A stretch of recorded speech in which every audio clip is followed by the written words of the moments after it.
BRS సభలో ఉట్టి మాటలు, కాంగ్రెస్ సభలో పిట్టకథలు తప్ప ప్రజల కష్టాలు ప్రస్తావించలేదని తెలంగాణ జాగృతి అధ్యక్షురాలు విమర్శించారు. జాతీయ పార్టీ అని చెప్పుకునే బీఆర్ఎస్ మహిళా రిజర్వేషన్లు, డీలిమిటేషన్లపై మాట్లాడకపోవడం శోచనీయమన్నారు. ఓటమికి ప్రజలే కారణమని తప్పుపట్టేలా బీఆర్ఎస్ నేతలు మాట్లాడారన్నారు. 1000 ఏళ్లైనా బీఆర్ఎస్ బాగుపడదని, కాంగ్రెస్ సైతం అదే దారిలో పయనిస్తోందన్నారు.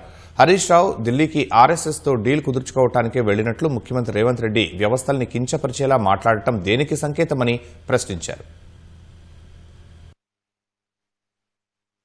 బీఆర్ఎస్ పార్టీ ఏమో ఉట్టి కథలు చెప్పింది, కాంగ్రెస్ పార్టీ ఏమో పిట్ట కథలు చెప్పింది. ప్రజల వ్యతలు, ప్రజల కష్టాలు మాత్రం ఎవరు చెప్పలేదు. 2 సార్లు ఉద్యమ నాయకత్వం మీద పోటీ చేసిందే ఈ జీవన్ రెడ్డి గారు. పచ్చి తెలంగాణ వ్యతిరేకి. రాజశేఖర్ రెడ్డి ఉంటే చాలు నాకు తెలంగాణ ఎందుకన్న వ్యక్తిన.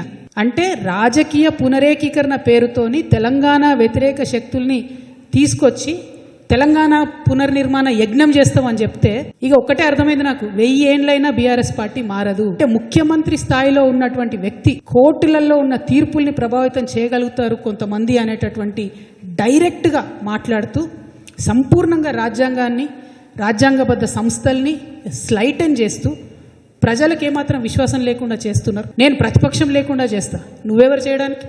ప్రజలు కదా డిసైడ్ చేయాలి. వచ్చే 10 ఏళ్ళు నేనే అధికారంలో ఉంటే 7 ఏళ్ళు ఉంటావు. రైతు బంధా ఏడ ఇచ్చినావు? రైతు భరోసా సీజన్ మొత్తం అయిపోయినాక ఇస్తారా? ఏమి ఇచ్చిండ్రని మీరు ఎందుకు అధికారంలో ఉంటారు?